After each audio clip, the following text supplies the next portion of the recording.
allá, te parás, quedes ahí adelante. Ya estoy transmitiendo.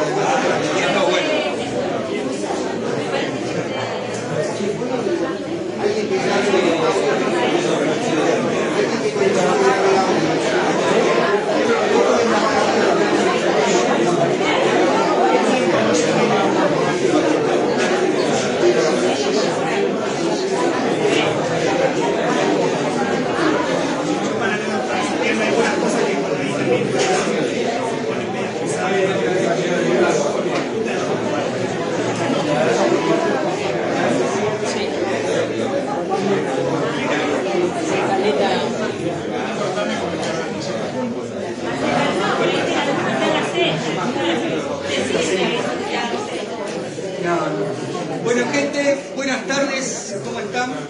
Mi nombre es Federico Encaramo, soy presidente de Fundación Gente Nueva. Le damos la bienvenida a este encuentro que también está siendo transmitido vía redes. Nos sumamos como organización a un ciclo de formación política del Centro Nueva Tierra, que tuvo su primer lanzamiento el mes pasado. Sí, hace 2 semanas, en forma virtual, y este es el primer encuentro de este ciclo nacional de formación que hacemos en Bariloche. Después va a tener otra instancia más en Mar del Plata y en La Matanza, posiblemente ya para el mes de octubre. La invitación a este ciclo de reflexión, la tarea de recomenzar, ponerse la patria al hombro, la pensamos desde una composición también de compañeros y compañeros que nos van a estar acompañando en esta charla. Participa Nati Abelín, compañera de Gente Nueva, profe de Historia del Consejo Directivo de la organización, Jorge Vallaza, magistrado en Políticas Públicas del Gobierno, ex ministro de Desarrollo Social de la provincia, entre otras largas funciones, Facundo Maldicino, economista, investigador, también con un interesante trabajo en el análisis macro, pero con también cuestiones puntuales y precisas sobre lo local. De hecho, Facu nos ha acompañado el año pasado, ¿fue, Facu? En un ciclo también de formación de política económica que tuvimos en la organización. Y Néstor Gorri, coordinador del Centro Nueva Tierra, formador, comunicador, animador, que vienen desarrollando a lo largo y ancho del país distintas instancias de formación. Cortita la invitación, el agradecimiento de que hayan podido acercarse.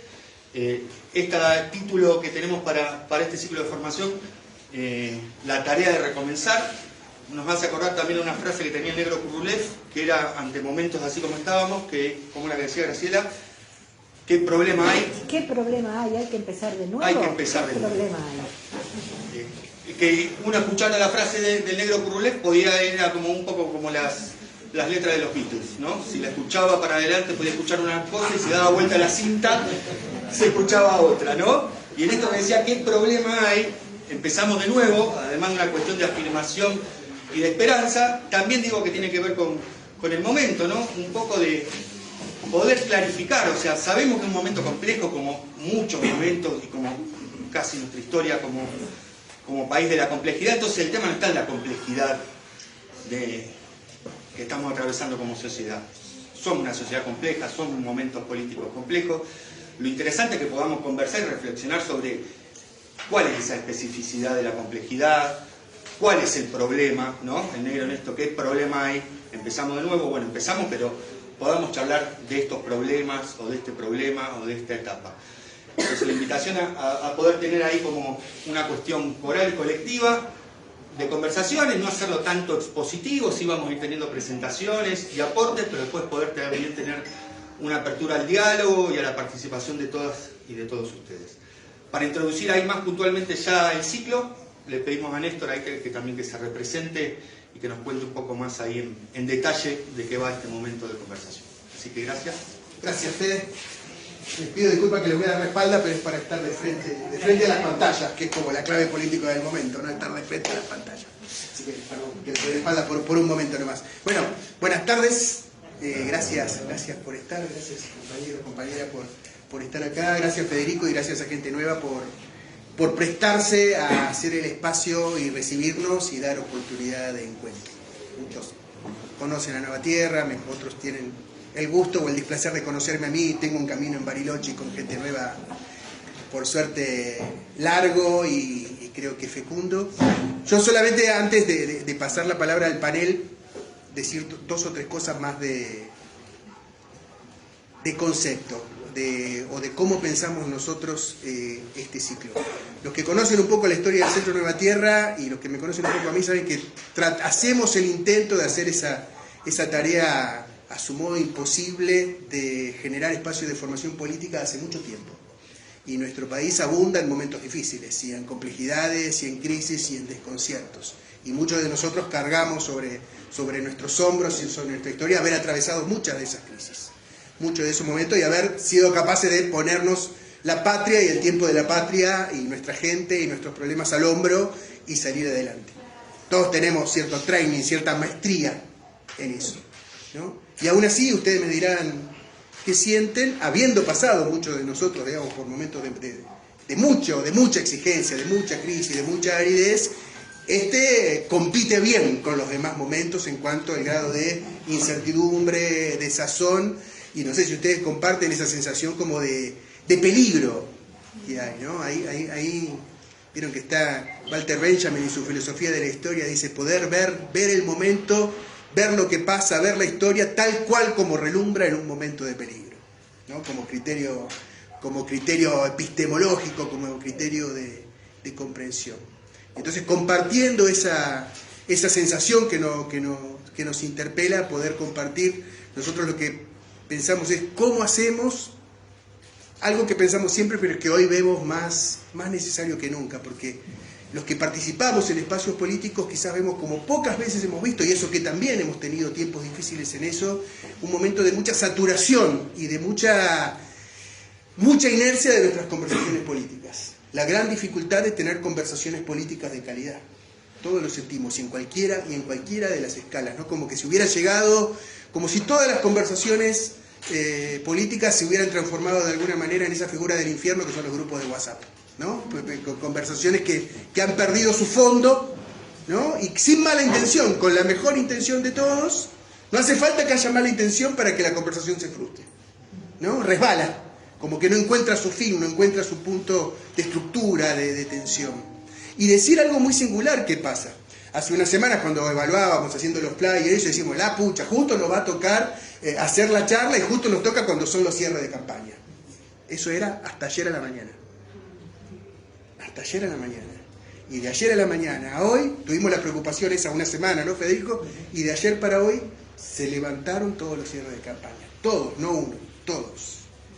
Y se levantaron por los motivos que todos conocemos, con sus niveles de amplificación, significación, etcétera, y da la pauta, ¿no? Quizás, esta es mi impresión, les quiero decir cuál es un diagnóstico más personal, no tan institucional, sino más personal, ¿no? Quizás estamos en uno de los momentos donde hay mayor cantidad de sufrimiento social y de expectativas no representados en la política de los que hemos vivido, ¿no? De padecimiento no representado, y por lo tanto, si uno no representa el padecimiento, muy difícilmente representa las expectativas y las esperanzas. Entonces, decir, ¿qué significa poner? Bueno, es un desafío compartido. Hacer una conversación de calidad aceptable, tampoco nos vamos a autoexigir tanto, en un momento donde es muy difícil cerrar la campaña, cerrar las campañas, de todo el espectro. Muy llamativo porque también es de todo el espectro. A mí me ha tocado mucho en mi trayecto acompañar a mucha gente que después fue candidato, candidata, candidato, ¿no? Y siempre en la tarea en municipios, en distintos espacios, a mucha gente, como acá en Gente Nueva me conocen también por eso, dar el paso de participar a conducir y de conducir espacios sociales a animarse a la exposición política. Y siempre traigo mucho la etimología de la palabra candidato.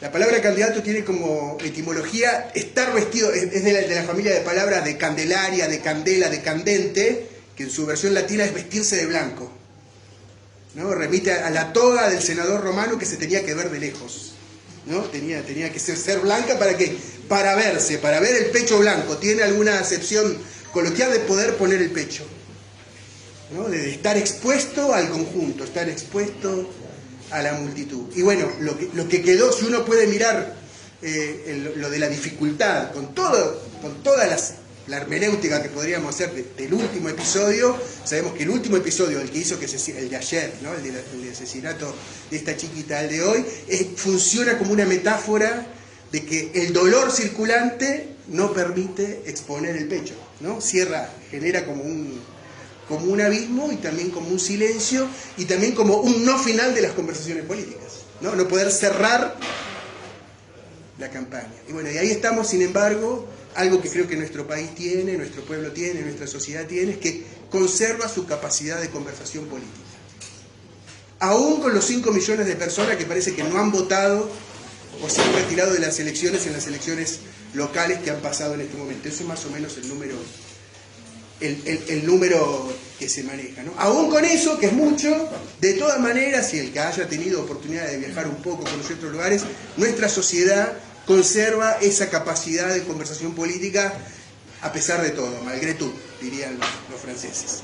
Yo me formé mucho leyendo a un filósofo francés que pertenecía a un grupo político que se llamaba malgré tout, a pesar de todo. A pesar de todo. Y después una palabrita sobre la patria al hombro y una palabrita sobre una clave muy pequeña para escuchar a la compañera y a los compañeros. El gesto de ponerse la patria al hombro, ¿no? de levantar, tiene que ver, la figura viene de la Eneida, en realidad, ¿no? Es la figura de Eneas levantando a su padre y llevando de la mano a su hijo. La palabra técnica es la pietas, la piedad, pero no en el sentido pietista, no en el sentido que le solemos dar en lo religioso, sino que ponerse a los antepasados al hombro y ponerse a la propia tradición al hombro es levantar eso y andar, ¿no? Es Eneas, cantado por Virgilio, yendo ahí a lo que después derivaría de la derrota de Troya a la fundación de Roma, ¿no? Y creo que todos sentimos un poco, nos tenemos que poner al hombro lo mejor de nuestra tradición y caminar hacia algo que quizás se fundará o no, pero estamos como en ese ínterin, como en ese impasse. Y también me viene con esto de la piedad cuando uno dice cierta compasión. Hay un texto de Simone Weil, ¿no? Pensadora y militante francesa de los tiempos de la Guerra Mundial, que tiene un texto muy lindo que yo cada vez lo suelo poner mucho en mis redes los 25 de mayo, ¿no? que es un texto que se llama Compasión por la Patria. Compasión por la Patria. Y refiere a este desafío o esta clave que es poder asociar la patria no solo a la grandeza, a los momentos de triunfo, a los momentos de avance, sino poder verla, y Simone Weil lo dice en los tiempos de la ocupación nazi de Francia, ¿no? Y el momento ahí de la reconquista de Francia, dice, poder verla en su momento de fragilidad para juntar la fuerza necesaria para trabajar por ella. Y creo que todos estamos también un poco en ese momento porque nos encontramos con la fragilidad que llama a intervenir. Que llama a intervenir y llama a intervenir sin garantías, ¿no? Y un poco, entonces, con ese espíritu y en este momento tan difícil para pronunciar una palabra política, de todas maneras, hacer la apuesta y en ese sentido agradecerles también el esfuerzo y la presencia de, con lo que podamos decir, arriesgar afirmaciones o interrogantes claros sobre lo que compartimos, sobre lo que nos concierne y sobre lo que podemos hacer. Uno último, me toca acompañar muchas instituciones de muy variado talante y todos los espacios colectivos están en un momento así de interrogante, de intemperie y de impasse. Y yo lo que suelo decir es, bueno, hagamos un taller, hagamos un encuentro cuyo título sea ¿qué se puede hacer cuando no se puede hacer nada? ¿No? Y asumamos ese criterio, ¿qué se puede hacer cuando no se puede hacer nada? Italo Calvino, el escritor italiano, tiene una anécdota chiquita que dice, ¿cómo se sale de una cárcel perfecta? ¿Cómo se sale de una cárcel perfecta? Y la respuesta de la anécdota es, se imagina una cárcel más perfecta todavía y después se busca la diferencia con la que uno tiene, ¿no? Y entonces es esa cosa que hace que la cárcel no sea perfecta, es el punto de salida. Y poder seguir teniendo gente en distintos lugares del país capaces de juntarse a conversar de política ya es, acaso no una garantía de triunfo, pero sí una garantía de poder seguir interrogándose y construyendo la política. Así que ahora me corro, sigo hablando, y no sé, Fede, si vas a hacer una representación, si no directamente le pasamos la palabra a Natalia y continuamos. Vamos a esperar que se acomoden los colmos, Sí. los jóvenes. Bueno, buenas tardes, mi nombre es Natalia. En este caso me toca hablar en nombre de la organización a la que pertenezco, que es Gente Nueva. Es una organización que tiene mucha presencia en Bariloche y que es conocida, pero permítame una brevísima referencia a qué es Gente Nueva en este momento. Son 10 escuelas, 10 proyectos educativos y proyectos territoriales, donde la escuela va hacia los barrios. Tiene su rama en el hábitat y tierra, y también se ha convertido en una articuladora de políticas públicas. En este marco, bueno, me toca hablar desde las organizaciones, y entonces, como para arrancar más bien en tono de conversación, pensaba en términos de pregunta, ¿no? ¿Por qué las organizaciones sociales deberían participar de un encuentro de formación política? Entonces, me puse a pensar en el contexto, ¿no? Y el contexto donde Gente Nueva, pero no solo Gente Nueva, sino todas las organizaciones sociales de Bariloche, donde hacemos pie, el contexto hoy se presenta hostil. No lo había charlado con Boris, pero digo, la hostilidad, ¿no? Esa cosa del peligro incluso. Nos recuerdo encontrarnos dentro de la organización fuera, de saludarnos y decir, no, la cosa está pesada, la cosa está densa, está mala la cosa. Entonces, bueno, la cosa, pienso, la tenemos que definir inmediatamente, es urgente decir qué es la cosa. Y la cosa tiene que ver con la existencia de las personas con las que trabajamos, existimos y compartimos como organización social. No es algo que está afuera, nos atraviesa. Esa densidad de la realidad nos está atravesando. Nosotros en la organización trabajamos con infancias, con jóvenes, con adultos, podríamos decir todo el arco de vida vital de un ser humano. A las otras organizaciones les pasa lo mismo, ¿no? Entonces, lo que está en juego, lo que está enradecido es esa existencia. Si abrimos la mirada un poquito, pensamos también el contexto, esto de lo que estamos hablando se da en el marco en que cumplimos 40 años de democracia ininterrumpida, ¿no? El país, el pueblo argentino puede ininterrumpidamente elegir quién lo gobierna, por lo menos lo que podemos elegir, ¿no? Y eso también hay que celebrarlo en este contexto. Entonces vuelvo a la pregunta, ¿por qué las organizaciones sociales tenemos que participar de un encuentro de formación política? Porque es urgente que el cruce entre organizaciones, territorio, política y democracia se den las articulaciones posibles para generar el cambio en este contexto. En palabras más sencillas, ¿no? Estas acciones nuestras como organización, que son acciones políticas, se articulen de alguna forma con las políticas públicas.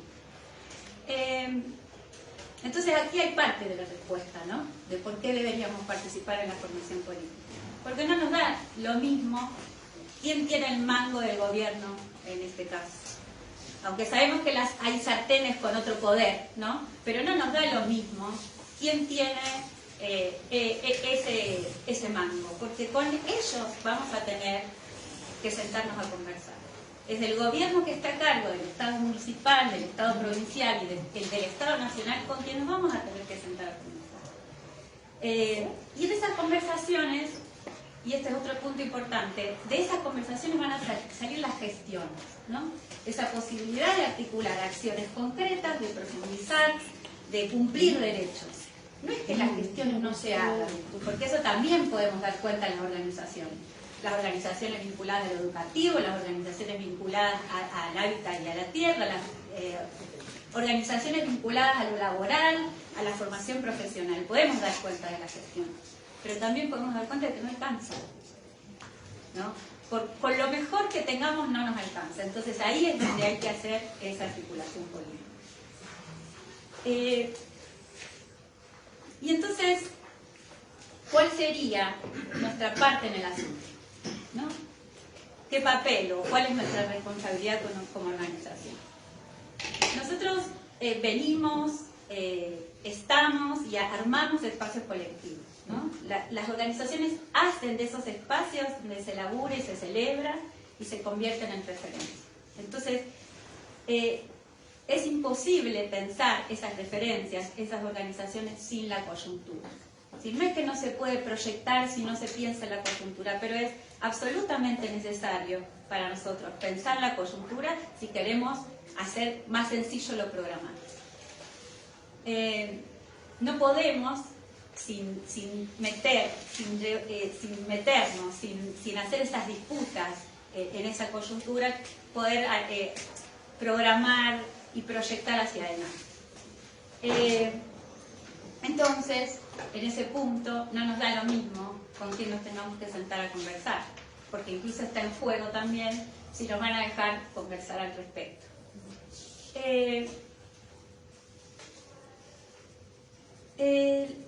Las organizaciones sociales en este punto tenemos una responsabilidad enorme. Y vuelvo a la coyuntura, ¿no? Tenemos que construir y ser parte de esos compromisos para hacer mejor la vida cotidiana.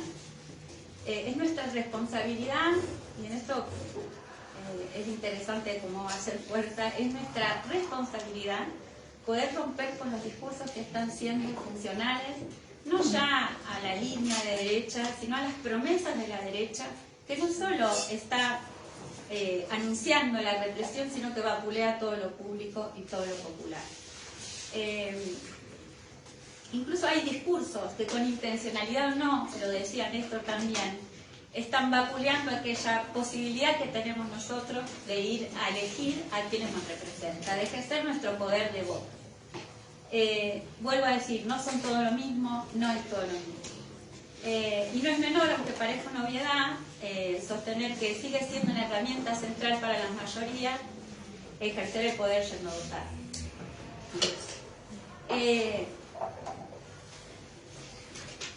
Es necesario, y en esto también Néstor decía algo al principio, es necesario pensar la construcción horizontal. A mí me parece que es uno de los puntos centrales.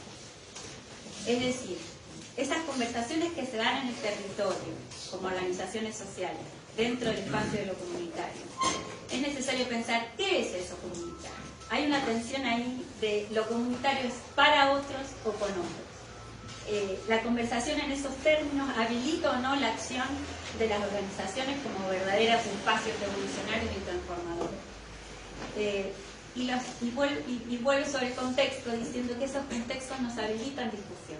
Ahí son las disputas. Hay conversaciones que van a ser más o menos incómodas, más o menos masticadas o no. Podríamos pensar en qué hacemos con nuestros bienes naturales. Estoy pensando en la región. ¿Qué hacemos con la deuda histórica con las comunidades originarias en la región? Digamos, son discusiones que va a haber contextos que nos la van a habilitar y contextos que no. Finalmente, las organizaciones sociales tienen una responsabilidad enorme en este marco de saber diferenciar y poder explicarlo, que no hay que confundir que las mayorías, las mayorías con las masas sin pensamiento crítico, que es otro discurso que anda dando vuelta. Y que buscar el beneficio de las mayorías no es ir como burros detrás de la zanahoria, ¿no? Hablamos de la hostilidad del panorama y de la densidad de aquello que nos atraviesa. Es valioso y central en estos tiempos también pensar y sobre todo sentir las organizaciones sociales como espacios colectivos, lugares comunes, compartidos, vitales. Espacios donde se sostiene y se celebra, donde se tejen redes, pero también sueños, ¿no? Algunos sueños son chiquitos, quizás con nombre y apellido, y otros sueños son gigantes que buscan eso, ¿no? Una patria mejor, un mundo mejor. Bueno, muchas gracias.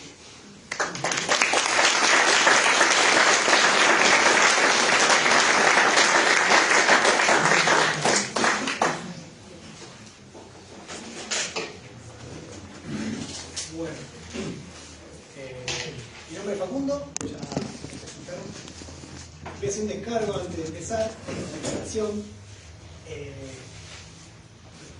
Quienes nos percibimos como economistas no traemos mucha claridad por lo general a la discusión. Si sumamos en la ansiedad, eso es lo que les garantizo. Con esto de este descargo es porque si se quedan a partir de ahora es bajo su responsabilidad. Cuando Fede me invitó, y le agradezco por sí que estén, y voy a tratar de que la presentación sea lo más clara posible, a pesar de que eso es el mundo y sus alrededores, ese título. Digo, bueno, elegí el tema, lo cual está muy bueno, pero bueno, se corren algunos riesgos como este, ¿no? de abarcar demasiado. Pero como si hubiésemos estado coordinados con quienes me precedieron en la conversación, bueno, creo que hay un punto de discusión que es interesante tener presente, ¿no? Y por supuesto abordarlo desde los lugares que hoy nos están generando mucha incertidumbre. En términos de economía, hoy nos está traduciendo en qué va a pasar, por ejemplo, si vamos a poder morfar o no vamos a poder morfar mañana, qué va a pasar con nuestros ingresos y con algunos problemas que vienen siendo recurrentes. Sobre todo, bueno, con el panorama electoral que por ahí se nos presenta, y las discusiones que se están dando en ese aspecto. Había un tema bastante reciente, que me voy a tratar de conectar toda esta dimensión después con un problema más local, ¿no? Es decir, estos son problemas bien que se suelen asociar a la macroeconomía, la inflación, distribución del ingreso, pero me parece que es parte de la discusión sobre básicamente cómo se reparte, cómo se corta la torta, ¿no? En definitiva, y cuáles son las posibilidades que estamos teniendo para discutir y entrar en esa discusión sobre cómo se va a distribuir eso. Y un tema reciente que habrán escuchado, que tomó carácter público, y si no lo menciono, fue que hace poquito se habló sobre inflación por beneficio, no sé si escucharon, o inflación por avaricia. Cristina se lo dijo a Massa, porque hubo un informe del FMI que salió a decir que se observaba que había problemas de inflación en el mundo se volvió a discutir la inflación hace poquito, nosotros ya la venimos discutiendo, ¿no? Porque en eso somos bien guapos, hace bastante, digamos, ¿no?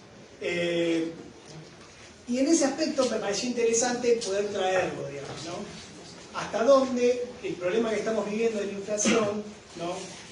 Tiene que es un problema también de distribución del ingreso y sobre qué parte de esa torta nos estamos quedando, ¿sí? Hicimos un trabajo para Argentina, para replicar a ver qué pasaba en Argentina y qué observábamos. Y por supuesto la conclusión es que el problema de la inflación excede a una única causa, ¿sí? Con esto también es interesante para prestar atención a los discursos que son bastante simplificadores sobre qué hay que hacer cuando hay inflación. Listo, no emitamos más. Listo, recortamos el gasto y se soluciona. Y por lo general, esa es nuestra solución. Es decir, es bastante más complejo y en particular cuando ya hay tanto tiempo que venimos observando este problema. Sí está claro cuáles son las consecuencias que estamos viviendo con esa inflación. Es decir, que el poder adquisitivo del salario, lo que compramos con el salario, con los ingresos, fueron cayendo.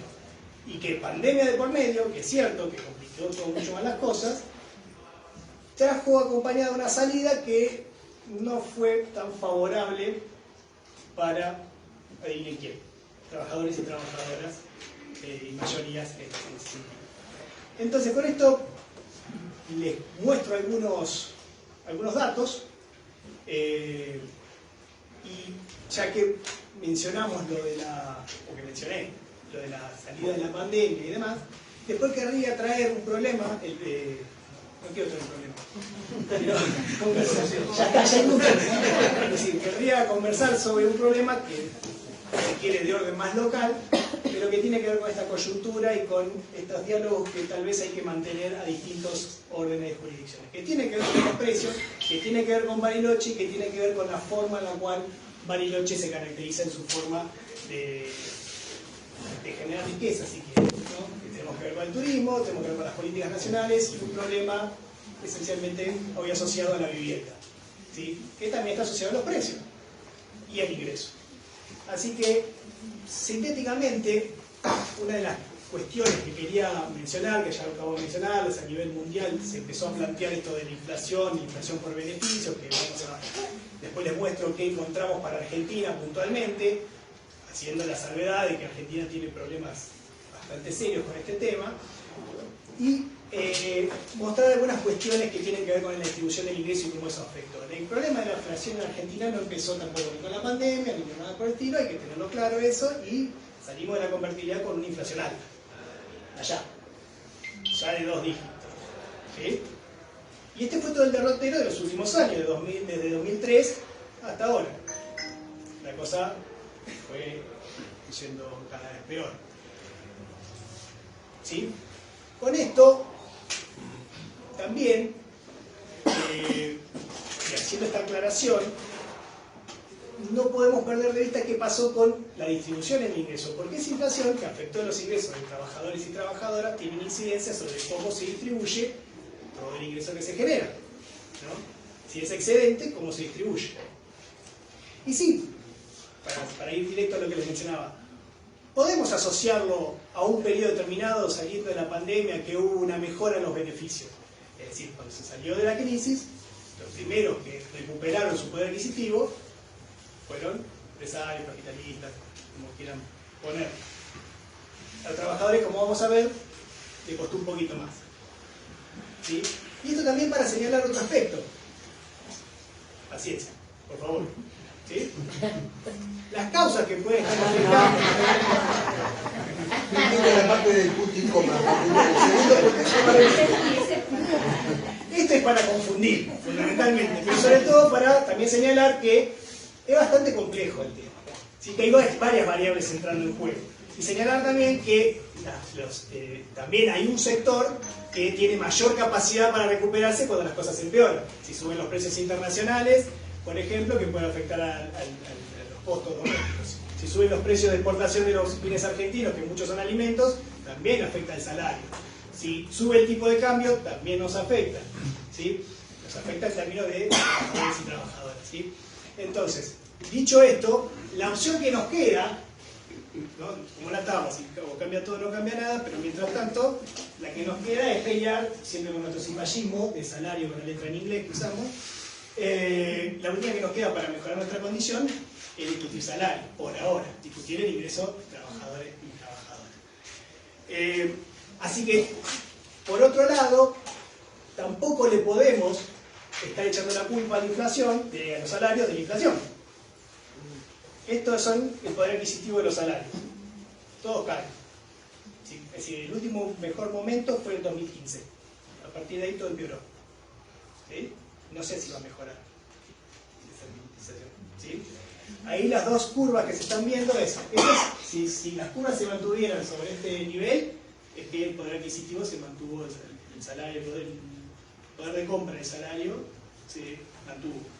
Y esto fue cayendo. Esto acá tienen, esto está tomado recién de 2019. Si la hiciéramos más larga, todavía es más deprimente.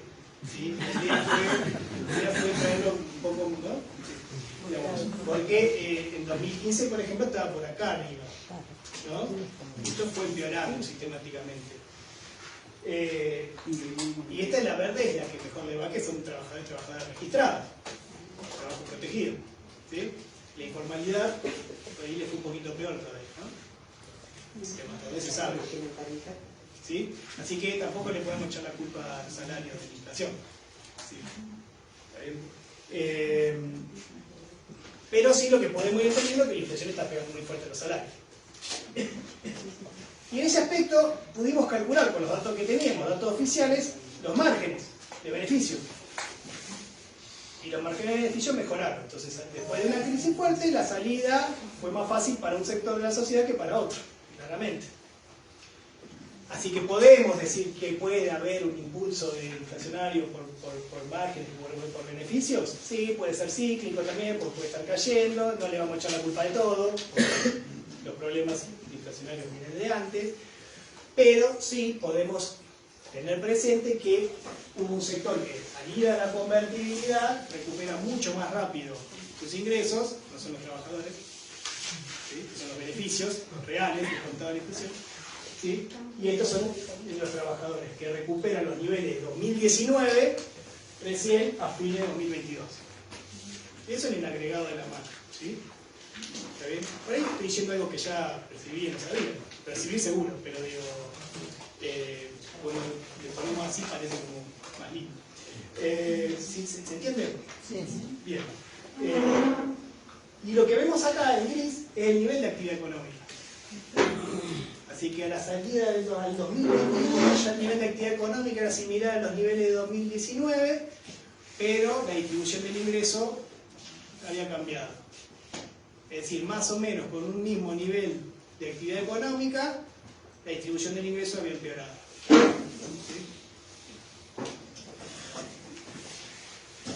Así que,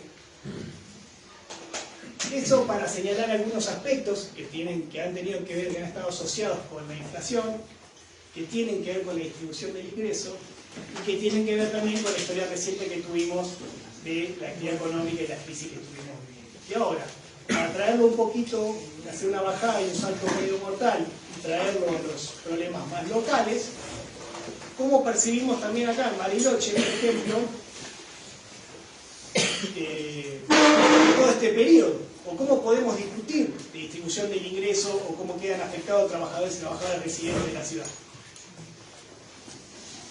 Y la conexión con esto es que la salida de la pandemia tuvo algún tipo de... Hubo muchas políticas, algunas fueron más exitosas, a veces cuando funcionan unas se vuelven a repetir, pero en Bariloche concretamente tuvimos una política que estuvo dirigida o que vio afectada por una política directamente asociada al turismo, y parte de las discusiones recientes que quisimos establecer con nuestros compañeros y compañeras es, bueno, la lógica de generación de riqueza en la ciudad, que está asociada claramente al turismo. Que cuando hay una política nacional que puede funcionar en una primera vez, pero se sigue reproduciendo, pero no tiene una discusión a nivel local, ¿beneficia a todos y a todas? La respuesta es bastante obvia. No. Pero además, podemos poner en discusión el eslogan o esa premisa bastante establecida y hegemónica de que lo que es bueno para el turismo es bueno para todos en la ciudad, y que por lo tanto si viene algo bueno para el turismo tenemos que estar contentos porque de alguna forma nos va a beneficiar, y no. Y hubo una cuestión clara, con lo que tiene que ver, y acá está el nudo del problema, que al contexto inflacionario y a la recuperación de la actividad económica se sumó que una serie de cosas que voy a tratar de mencionar sucintamente, pero que lo que más afectó a la población residente tuvo que ver con el encarecimiento y la dificultad para acceder a la vivienda. Porque la reproducción sistemática de una política que fue exitosa en un primer momento, después devino poco tiempo en un problema para la población trabajadora de la ciudad, ¿no? Donde uno de sus costos de vida más elementales tiene que ver con la vivienda, ¿sí? Conseguir vivienda, ¿sí? Y votar con los pies, como a veces se dice, decir, bueno, váyanse si no les gusta, y pero son las familias, el tiempo, qué sé yo, eso es perfecto, ¿no? Pero digo, me parece que es un tema también discutirlo, porque aparte esa política generó excedentes, ¿no? Es decir, convengamos que a nivel nacional, no le traje los datos, pero a nivel nacional los sectores asociados con el turismo recuperaron bastante su nivel de actividad económica, se concentraron bastante los beneficios en los empresarios de esas políticas. Es un sector con bastante niveles de informalidad, eso no mejoró tampoco, ¿sí? Y así que, bueno, vale la pena discutir la validez de esa política y la continuidad de esa política o bajo qué condiciones, ¿sí? Así que, bueno, ya lo mencioné, la idea de poner en discusión estos términos. O sea, teniendo presente, esto lo dejo así medio... teniendo presente que el problema de previaje con la ciudad turística, ¿dónde radicó? Vos, primero, se te viene gente a vivir porque elige la ciudad. La población de Bariloche crece mucho más rápido, prácticamente al doble de lo que crece la población nacional, ¿sí? El turismo viene y necesita donde quedarse, ¿sí? Generar una oferta de suelo, de casas y demás lleva su tiempo, así que tenemos una oferta ahí que va a aumentar más lento probablemente que la demanda, que en el corto plazo va a crecer más rápido, y eso ya va a generar ciertas tensiones. Bueno, si eso ofrece la posibilidad de que una vivienda se puede volcar al turismo porque es muchísimo más rentable por las características que muchas veces se menciona. Bueno, la ley de alquileres no ayudó. No sé quién conoce acá que se rija por la ley de alquileres de los que alquilamos. Pero, así que no es un problema. Puede tener un problema si quiere, se puede discutir y demás, por supuesto. No es lo mismo la rentabilidad que puedes obtener en una vivienda permanente que una vivienda para turismo, y la actualización de precios. Mucho menos si lo mantenés en ilegal, si no lo formalizás, si no se fiscaliza eso. Pero si destinás la vivienda permanente para la vivienda para turismo, empezás a tener un problema. ¿Sí? Tenés mucha demanda de vivienda, mucha demanda para el alojamiento para turismo, te suben los precios y hay que ver si los beneficios de esta recuperación también se tradujeron en algún aumento de los ingresos de los trabajadores y las trabajadoras. Ustedes ya lo conocen. Se suma un problema, también durante la pandemia cayeron mucho el nivel la oferta de hotelera formal también cayó, digamos, ¿no? Porque hubo cierres y demás. Esta es la estacionalidad que conocemos en el gráfico de visitas. También se observó con lo del previaje que aumentaron el nivel de declarado de visitantes, pero también podemos ver que hay un efecto ahí de blanqueo por el tema del previaje, que es lo que va a aumentar. Bueno. Así que unos datos que podemos señalar es la oferta de alojamiento formal viene relativamente estancada, ¿sí? Frente a una mayor demanda. Aumentan los CAPIRAT, las casas y los departamentos para alquiler turístico, aumentan bastante en detrimento de la vivienda permanente. Algunos datos de plataformas, y sabemos que no todas las propiedades que se ofrecen están en plataformas, señalan, por ejemplo, que en Bariloche, entre octubre de 2021 y febrero de 2023, en la oferta de alquiler turístico en Airbnb, la plataforma, subió un 220%. ¿Sí? Y que, por ejemplo, solo en julio de 2022 los ingresos fueron de $3,5 millones de dólares. Un promedio de $2.100 la propiedad, ¿no? Y eso es un promedio. ¿Sí? Entonces, cae la vivienda permanente, tenés vivienda ociosa, no se te cumple la ley de alquileres, las condiciones para alquilar en forma permanente para trabajadores y trabajadoras de la ciudad se carecen, se complican. ¿Sí? Eso en el marco aparte de que hay otras restricciones macro que ya conocemos. Está encarecido el dólar turista. Porque la ciudad no puede subir los precios todo lo que quiera. En un momento se te hace muy caro, te vas a otra ciudad o a otro país. Pero tenés dificultades para el dólar turista, en el contexto de la post-pandemia tampoco podía seguir saliendo, así que hay restricciones de viaje.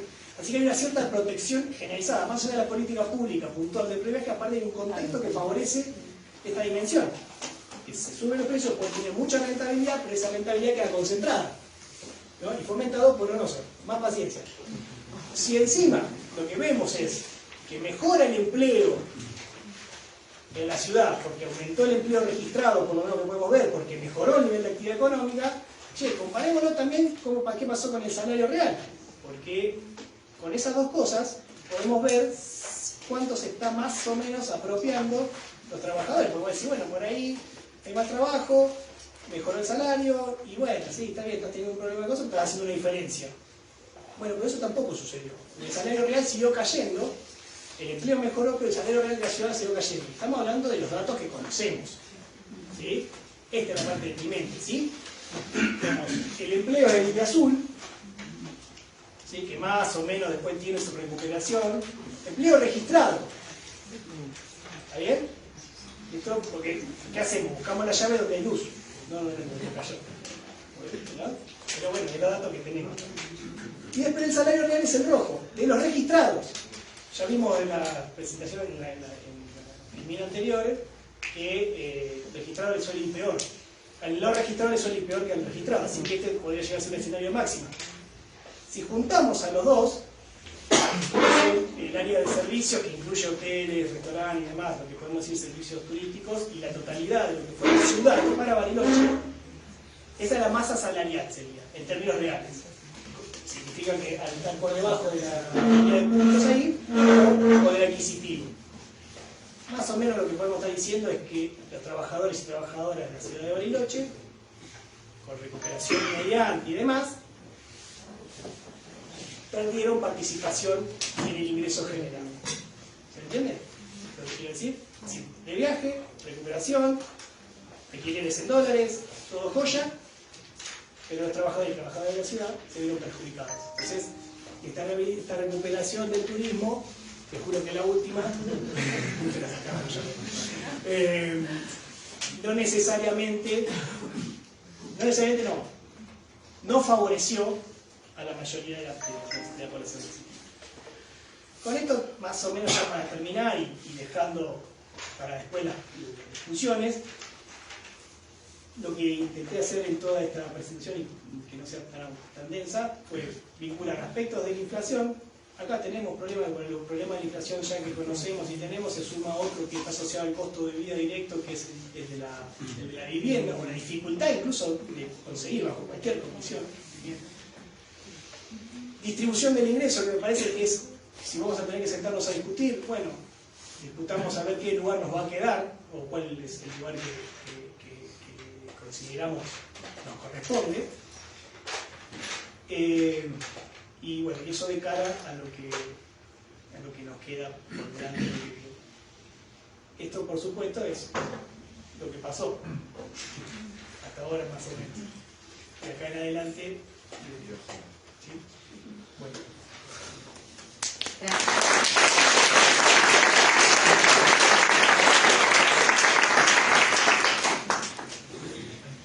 Jorge, sí. Bueno, buenas noches a todas y a todos. A mí me toca la parte de la política, ¿no? Un tema que podríamos estar 3 días hablando acá, ¿no? Voy a tratar de sintetizar los 20 minutos, cosa que es imposible. Antes quería decir que, bueno, que me presentaron como magíster en políticas públicas, que es un título de posgrado que estuve hace unos años, después de muchos años, 30 años de trabajar en política pública en sectores populares. Tengo una historia un poquito más larga, ¿no? Yo vine a Bariloche con mi esposa y mi hijo que tenía 1 año y dentro de unos días cumple 40. Invitado por la ciudad.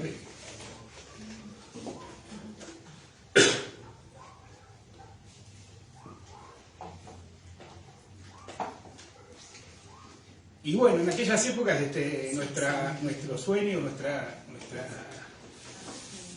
meta era la construcción de un proyecto global de evangelización y promoción. A mí Bariloche no me gustaba porque no había cancha de fútbol, eran todos los terrenos empinados y acá donde se jugaba el fútbol. Y en ese momento el fútbol era más importante que todo. Pero bueno, buscábamos un lugar donde ser oficialistas en la iglesia, porque los obispos eran bastante conservadores y de derecha en todos lados, sobre todo en época de la dictadura, y los únicos obispos que tenían algo que ver con lo que nosotros pensábamos eran Zaine de Nevares. Entonces dijimos, bueno, vámonos a trabajar en sectores populares.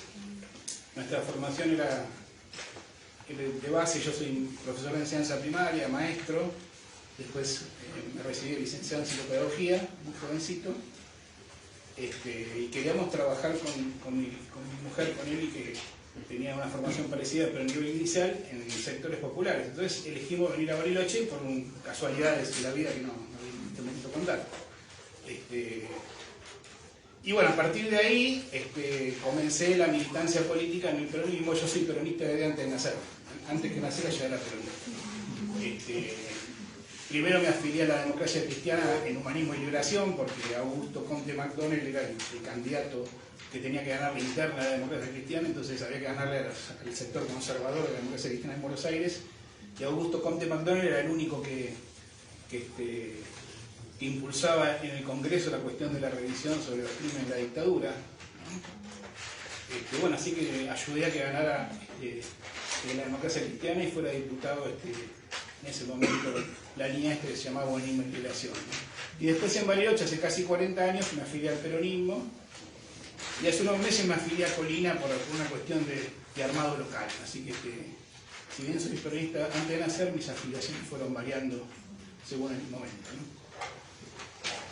Y bueno, en la Escuela Virgen Misionera transité toda la cuestión de ser maestro de primer grado hasta séptimo, ser director, y me fui metiendo en la política bariloche y ganamos las elecciones municipales en el año 91 con Chiche Costa.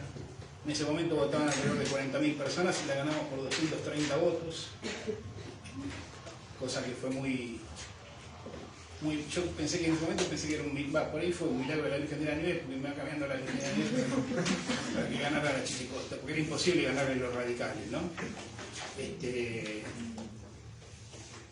Y tuve la suerte de transitar en ese momento en la municipalidad un montón de momentos de retiro del Estado y de recesión y de crisis, la ampliación del Estado a partir de un montón de acciones, como por ejemplo fue la construcción de los centros infantiles de madres, la creación, ¿no? Porque no estaban, de los centros infantiles de madres cuidadoras para garantizar la igualdad de oportunidades de la cura, ¿no? Acá está presente Adriana, que fue una de las iniciadoras también de eso, ¿no? Me vas a hacer llorar a mí. Discutiendo con mi esposa, porque ella quería que fuera en educación, y que en educación no se podían hacer, porque no nos daban los cargos. Escuché no esas discusiones.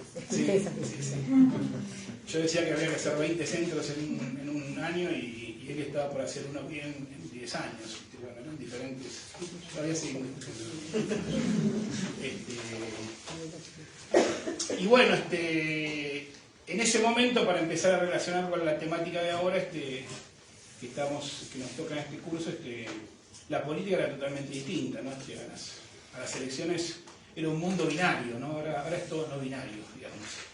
A las elecciones estaban los peronistas y los radicales, no había otros partidos, había, sí, por supuesto que había otros partidos, lo digo medio en broma, pero no estaba todo mezclado como está ahora, ¿no? Y había sectores que todavía añoraban, digamos, que esa es una cosa muy positiva de este momento, lo voy a ir mechando de qué pasaba en ese momento, qué pasa ahora.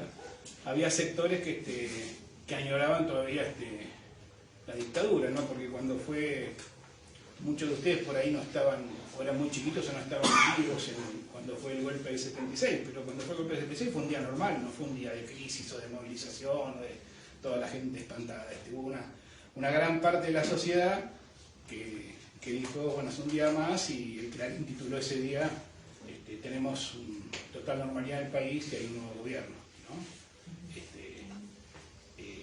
Por lo cual en aquellas épocas de mundo binario había todavía gente que pensaba que la solución pasaba por una solución no democrática.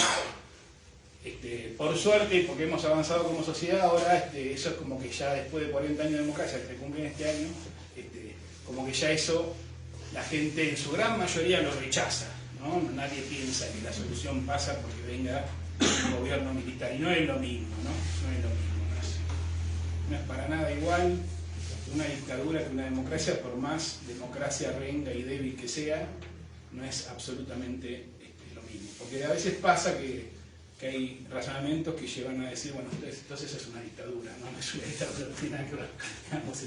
Por supuesto que es una democracia renga, ¿no? Pero no. Y cuando hablamos de política, bueno, por ahí se podrían decir un montón de cosas, ¿no? Los ingleses tienen dos palabras para la política. A mí no sé inglés, tampoco quiero aprender, pero tienen para lo que es política pública, que es todo lo que el Estado hace, tienen una palabra, y para lo que es política partidaria tienen otra. Nosotros a todos lo llamamos política, ¿no? Y hemos avanzado en cuanto también a que hoy mucha gente dice, sí, a mí me interesa la política, pero está bien la política, cuando hace en esos momentos, digamos, de dictadura, el que estaba en política tenía peligro de desaparecer, ¿no? Entonces ahora hemos avanzado, porque mucha gente dice, sí, no, la política está bien, lo que no está bien es la política partidaria, ¿no? Como que dimos un pasito en reconocer que la política está bien. Ahora, la mala palabra es la política partidaria, ya que está en política partidaria ya están salvando la distancia, sospechoso de algo, como en las épocas de predictadura o dictadura, era sospechoso el que estaba en política, ¿no? Y son todas cosas que están relacionadas. La política pública tiene que ver con la política en general, y la política partidaria tiene que ver con la política pública, ¿no? Hay algunos autores que organizan las categorías con las que organiza la sociedad, dicen que está la esfera del Estado, del mercado y de la sociedad civil, ¿no? Y los regímenes de bienestar o el régimen como sistema de reglas que opera en una sociedad, bueno, actúa el mercado, que es aquel que se guía por la oferta y la demanda, por el lucro, por los negocios. Está el Estado, que es aquel que tiene que garantizar derechos o tiene que regular, digamos, todo lo que es la política pública, la política para todos. Está la sociedad civil, que es las organizaciones sociales que no están dentro del Estado ni se rigen por cuestiones que tengan que ver con el lucro. Estas tres esferas, si bien sirven para entender algunas cosas, yo las cuestiono bastante, porque por ejemplo, habiendo acá muchos docentes de la Escuela de Gente Nueva, digo, las escuelas de gestión social de Gente Nueva, ¿qué son? Son sociedad civil, son mercado, son Estado. Claramente mercado no son porque no se mueven por el lucro ni por la cuestión del negocio. Ahora, son sociedad civil cuando su gestión es imposible sin que esté el Estado, porque garantizan derechos y sin el Estado no podrían existir, ¿no? Por eso me gusta más una definición que hace un teórico que se llama Althusser, que es un teórico marxista, que habla sobre el capitalismo y dice que el capitalismo tiene un aparato ideológico, es el aparato ideológico del Estado, donde están los clubes, las escuelas, las iglesias, que son los que, medio que lo dice desde la posición marxista, convencen a la gente de que el capitalismo es bueno a través de las aulas y de las prédicas de las iglesias y de la práctica de determinadas cuestiones, sin necesidad que llegue el Estado represor que los convenza con palos, ¿no? Y desde esa definición de Estado a mí me parece más que las organizaciones de la sociedad civil que se involucran en políticas públicas para garantizar derechos son más Estado que sociedad civil, ¿no? Porque funcionan porque el Estado las sostiene, si no, no podrían funcionar. Y entonces no nos sirve más la cuestión de lo público o lo privado, desde este punto de vista, de que lo público es todo lo estatal, digamos, y lo privado es lo que no es estatal, sino yo creo que tenemos que empezar a mirar la cuestión de lo público y lo privado, pero lo público dividido en lo que es estatal, que son organizaciones directamente ligadas al Estado, que son del Estado, y las que son de gestión social. Y me parece que eso es claro tenerlo porque tiene que ver con la política pública y tiene que ver con un montón de cosas que hacemos en lo cotidiano del lugar que nos toque. Y la política pública, que es la administración del Estado, está de alguna manera también cruzada con todo lo que es las políticas partidarias, las elecciones, que en este momento, a diferencia de esos años que yo empecé a militar en política y después me tocó ser director de Acción Social del municipio, secretario de Acción Social, articulador durante todo el kirchnerismo de desarrollo social acá en Río Negro, después ministro de Desarrollo Social en el momento que ganó Soria, los pocos días que Soria ganó, digamos, y unos meses más que después me fui. Y mi último cargo fue ser legislador provincial por el Frente para Todos, que lo terminé y ahora soy felizmente docente jubilado. Cuando tenía 19 años y recién me recibía de maestro, que en ese momento uno se podía recibir en 2 años, nunca pensé que por ser maestro me pagaran, porque me encantaba ser maestro y a fin de mes que me pagaran era una felicidad. Y en ese momento nunca pensé que a los 60 años me podía jubilar como docente y ser tan feliz jubilado y que me pagaran también, ¿no? Esto tiene mucho que ver con la política porque tiene que ver con los derechos, ¿no? Y el Estado tiene que estar para garantizar derechos y equilibrar la cuestión de los desarreglos y de los desequilibrios que hace el mercado. ¿Sí? Nosotros ahora estamos, desde el concepto del régimen, de la regla de juego, nos hemos acostumbrado a que el mercado invada todas las áreas, inclusive la del Estado, ¿no? Entonces naturalizamos que un montón de cosas no funcionen porque el mercado nos cooptó, digamos, al Estado, ¿no? ¿A qué me refiero con esto? Y tiene que ver con la política pública y tiene que ver con la política partidaria. Hablábamos en estos días varias cosas de esta, ¿no? Es que si nuestra obra social no nos resuelve los problemas de salud, lo vamos a pagar al privado. Y si un docente para trabajar tiene que hacerse un preocupacional, lo va y lo paga, porque si va al hospital y no le dan turno, que es por ley que le tienen que dar el preocupacional, se queda sin trabajo si no lo pagan. Entonces hemos naturalizado que sean cosas que se han mercantilizado, cosas que hay que pagar que no se tienen que pagar, que son derechos.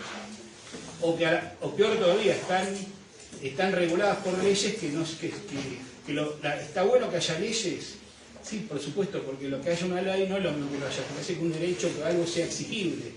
Es decir, que si uno si no se cumple, sea posible de ser, digamos, denunciado, ser de alguna manera, es un delito, dicho de alguna manera, ¿no?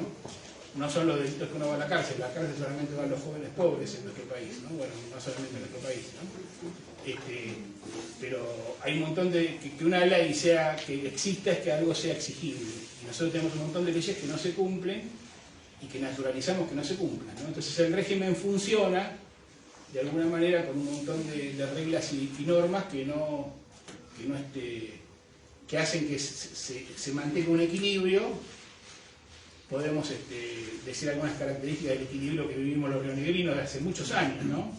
Un Estado con muchísimos servicios, pero con servicios que no siempre son insuficientes en cuanto a la cantidad de escuelas, en cuanto a los recursos humanos de salud, en cuanto a...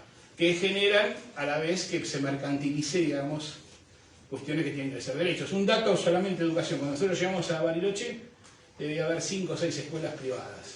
Hoy debe haber 30.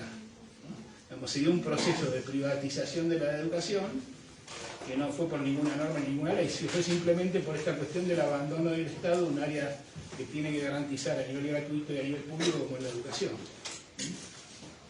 Y hasta muchos que defendimos en el gremio y peleamos por la educación pública, terminamos mandando a nuestros hijos a una escuela privada porque teníamos que resolver el problema de nuestros hijos y el Estado no lo resolvía. Y lo mismo pasa con salud, lo mismo pasa con un montón de cosas que tienen que ver con la política pública. ¿Cuál es la situación hoy de la... como decíamos hace un ratito, hemos avanzado hoy no se ve la alternativa no sea democrática? Bueno, ¿cuál es la situación, digamos, negativa? Que se han desarrollado cuestiones que siempre existieron, pero que hacen que la política partidaria sea reconocida como una mala palabra, ¿no? Una de las cuestiones tiene que ver con cuestiones que tienen que ver con lo que llamamos la antipolítica. Hace un ratito decían, no, porque en nuestra escuela hablaban con los chicos, igual vamos a mostrar a Pilay. La antipolítica existe porque mucha gente ha visto que la política no le da, que la democracia no le da de alguna manera los resultados que la democracia pregona. Entonces, los que antes, o muchos sectores que antes golpeaban las puertas de los cuarteles, hoy crecen a partir de la antipolítica, con la contradicción que usa la antipolítica para hacer política, cosa que parecería que son juegos de palabras, pero es así. Es decir, yo quiero gobernar porque estoy en contra de los políticos, pero quiero ser un político más, ¿no? Y ese discurso es como que prende mucho. También hay responsabilidad de los